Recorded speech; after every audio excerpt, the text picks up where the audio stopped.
Nanamafy anio ny sekretera jeneraly ny randrana sindikaly fa mbola itoy ny hetsika mikasika ny fanamboarana ny tontolon'ny asa eto Madagasikara. Saingy miato aloha izany zao noho ny fanadina-panjakana BEPC. Nao ho an'ny hetsika dia tsahatra aloha fa aleo vita ny fanadina-panjakana aoriana ny verina ary hitondra ny tatitra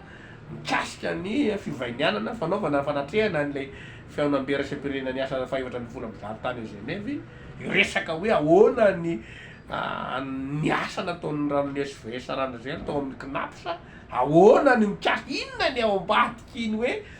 natsona daholo ny syndicat maro be hanohana ny sosikevitry ny ZEM ary ny ministeran'ny asa mihitsiny no nampiantso tao anatin'izay rehetrehitra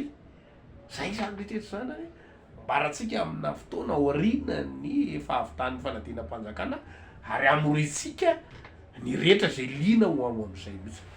Ho toy ny fitakiana fionana tamin'ny Prime Ministra teny Mazorivo ny herinandro teo dia tsy hijanona ny fitakiana fanovana eo amin'ny tontolon'ny asa eto Madagasikara. Ny fanontaniana mipetraka ho hiatrano ny randrana sindikaly zao dia ny hoe ny GEM sa ny ministry ny asa no nanome voditra akondro ny Prime Ministra ka nahatonga azy nilaza fa marimaritra iraisana ilay karama farany ambany 3 hetsy ariary. Miarana alalintsika rehetrehitra fa nanapaka ny fampiresahana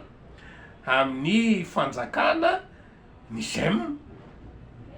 de tao aorianany reny iny zavatra mivoaka iny de nahita indray tsika anatin'ny atambazotra serasera fa nangataka ny fiverenan'ny fampiresahana andatabatra ny Prime Ministre de efa nanony tanaty région tany ary moa nilaza hoe efa mety hisy fiaonana amin'ny herinandro ty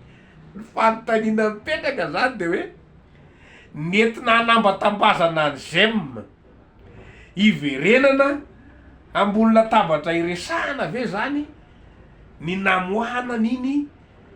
akarama farany ambany izay sosikevitry ny ZEM tsy miainga tao anaty dinika sosialy iny izay mamotika mpiasa satria mamotika tolona iny. Ny antony mamotika tolona iny 700 iny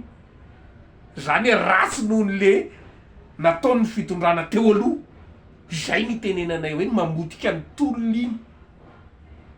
Eo tsika zany mametraka manontaniana am'izao tena izay ve ary de zay no mahatonga anay hoe atao sorona foana ve zany ny mpiasa malagasy.